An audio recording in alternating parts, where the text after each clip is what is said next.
How's it going, guys? So today in the PhantomCave YouTube channel, we're going to be having a look at Collector's Replica series number 26 in the issue series, and it counts down the original issues from 1957 to 1958, and the issue numbers are 124, 123, and 122.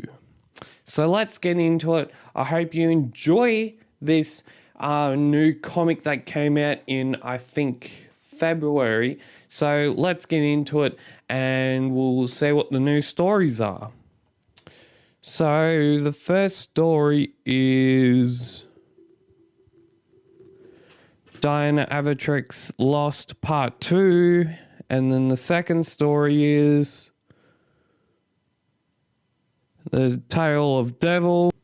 And then the third story is Julian the Bank Robbers, which we will have a look at. And in the next issue we actually have a look at is the Prisoner of the Himalayas, which I've already read and all that sort of stuff. So let's get into this comic. I hope you enjoy this sort of comic as we look back at the comics that were done back in 1957 to 1958. So in this story, I don't think I've actually read Diana Avatrix Lost Part 1 and Part 2. I don't even think I've read them because Part 2,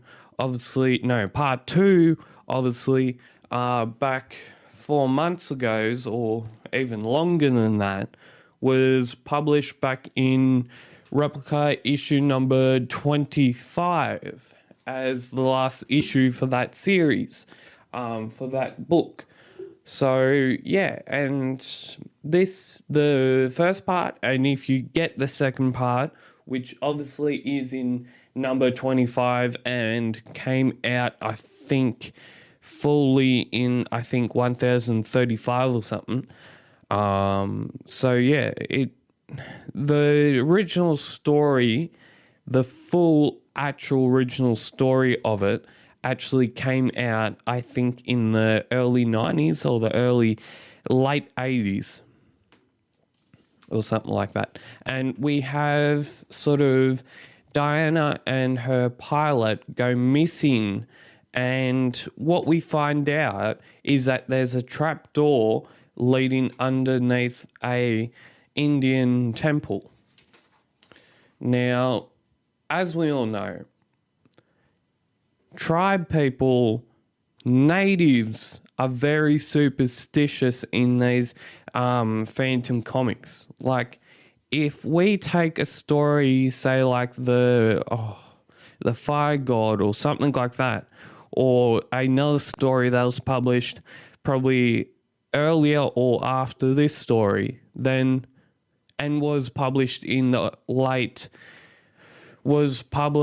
republished in the 2019 hardcover book called The Phantom Adventures. Now, one of those stories in there was, obviously, it was created around superstitious, about the natives being superstitious of a certain artifact or a certain temple or something like that. So this story yet again has those aspects to it, and the natives, which are headhunters, actually show the Phantom where Diana could be. And the guy behind the operation, Mr. Big, as we all know, we've got a early story back in, I think, back in somewhere around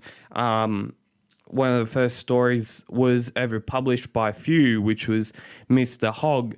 Now, Mr. Hogg, he's a nasty piece of work. And this guy, he sort of reminds me of him because he's Mr. Big and all that sort of stuff because of that name that's associated with him. And he actually tells the Phantom what his plan is to do. Now, this was firstly published back probably back in the 50s or 40s. And this again is one of the stories where you can really get into it. It's one of those classic Lee Falk stories with classic either Ray Moore or Wilson McCoy artworks, and it's one of those classic stories that you can just get into, you can love if you haven't even read it for the first time. Now, I do recommend this story. If anyone has it out there of the fans, I do recommend this one. It's a very good story, has a lot of drama in it, and a lot of suspense. And the suspense stories is what we actually love of the Phantom. And that's why Lee Falk is so regarded as one of the best. Now, this story, basically the story is about the Phantom is looking for Diana. It, of course, is called Diana Avitrix. I don't know why it's called that. If you know why it's called Diana Avitrix, comment down below as always. And Diana is basically held captive, and her pilot is basically doing the hard work for the criminals. And he and the natives, they plot against the bad guys, and the Phantom actually destroys half he destroys all the organization. And back in those days, we had free contest results that were coming out, and back in those days, like I think Phantom Mania or Enter the Phantom, or one of those historical guys that does posts on the Phantom on Instagram, one of those people, he actually does a detailed history of certain aspects of what a Phantom comic is. It may be in Sweden, it may be in Australia, it may be in India, it may be in anywhere across the world. So he does quite a good job. And one of the things with the free contest results, he actually did I think 3 or 4 parts to do with this sort of contest and the history based around that contest, the contest results. So it's pretty cool to actually see the old contest results being published in this comic, and this comic actually goes into the edition number 25. So next story is, again, there's a contest in it. It's 123, number 123, and we have the Tale of Devil. Now, this Tale of Devil, it has very much to do with the Phantom's wolf called Devil. And most people think, because in the 1940s, we had a black and white serial come out with the Phantom getting starred by Tom Tyler, and that the Devil was basically played by Ace the Wonder Dog, and that was a German Shepherd. That was the closest they could get to a black wolf or grey wolf. And this story is where the Phantom basically has to save Devil from basically getting killed. The Phantom nearly gets killed but doesn't. He's a blanks. The ruler of the country back in those days gets savaged by his father-in-law. Yep, savaged by his father-in-law. Then Devil goes on quite an adventure. We have the free contest television shows and Phantom Word Puzzle. We have the Phantom basically gets in a car and basically... the Phantom basically has to save Devil from getting shot, and Julie, which we all know is Diana Walker, actually goes on an adventure herself. She ends up with another couple of bad people. In the lifetime of Diana Walker, we've seen, or Diana Palmer, we've seen a lot of the times when we see these types of stories where she's basically being what the Phantom is and what the Phantom does. We see a lot of stories where she would be a damsel in distress, but sometimes that's not what we see. Lee Falk was renowned in bringing women, as we all know, into a greater respect back in the 1940s and 1930s, late 30s. So yeah, and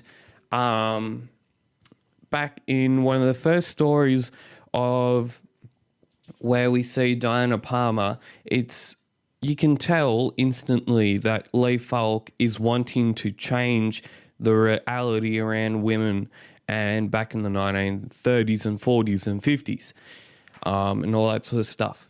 So his writing, his storytelling enables people to think, women do play a big part in Phantom comics and all that. And yeah, I hope no one takes offense to that, because women, they do a great job in the society, and we all know that from if you have friends that are great people. So the Phantom rescues Diana, and we move into the last issue.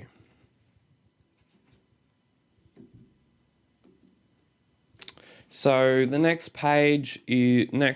issue is 48 pages, and it says when television set. Now this comic, it's where Diana basically she's nearly going to get married to a wealthy man. The Phantom stops that wedding, and again in 1977 we see the Phantom finally get wedded to the Diana Palmer, and right now she's called Diana Walker. Now this story is The Prisoner of the Himalayas.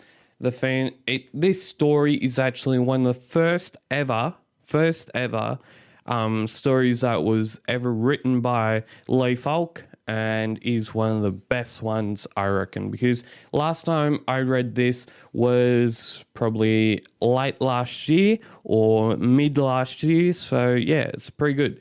The Phantom basically, he's basically stopping a wedding. Firstly, he goes on a thing to try and get this sort of dictator to basically, he basically destroys, say, like a mountain prince, and this person here and the mountain prince actually have quite a lot to do with the story, and the Phantom nearly dies in this story. That's how good it is. So yeah, a lot of the times in Phantom stories or Phantom comics, we don't usually see the only story I can think of is a Python story, Terror in Montawan, where we see a lone person acting as, say, like a disciple of the Phantom, or acting as a lone assassin. And then we take a break, we have a look at the free contest and the Phantom word puzzle, and then we get back into it. The Phantom, again, nearly dies in this comic. That's why it makes it so good to read The Prisoner of Himalayas. And I've actually got this Phantom comic in all unedited, and all of its entirety in a Phantom comic. Now that was, I think, 100-page special, something like that, back in the 1990s or late 80s. And the Phantom basically rescues a lot of people. He gets away from the evil guy, and he basically destroys old mate, and we go into the next couple of pages feeling pretty good about ourselves, reading Phantom comics that are worth reading. And look at this. Daily Mail. Marksman kidnaps Diana Palmer, snatched at the foot of altar by an unknown man and dog. Mother swoons. Bridegroom faints. Alert society photograph gets picture of the century. Police alerted watch on this current circumstances of this latest outbreak of a news article. Hope you like that, because I certainly did. We have the card sale that's been a lot of times in this Phantom comic. We have the third trade paperback, the Triad Saga. You can get all 5 parts of the Triad Saga and I think a 6th new part series by Armando Felmang and Andrew Constant, and that is for $30 plus postage. But be aware of the Triad Saga. Those trade paperbacks in Australia, I think they go up towards $40 or something, but that's still pretty good. It includes postage and all that sort of stuff, so yeah. Okay, so if you would like to subscribe to the PhantomCave YouTube channel, please do. We are still at 198 subscribers. We're 2 away from hitting that magical 200 mark, and soon on the channel we will be having a look at the latest part series from Few. Now, a lot of people will know what the latest part series from Few is, but we will be exclusively having a look at Saga of the Vultures Part 1 to Part 3, and I've already read Part 1. I'm going to be binge reading the rest of it soon, and we're going to be looking at those comics very soon on the channel, so please subscribe to the Phantom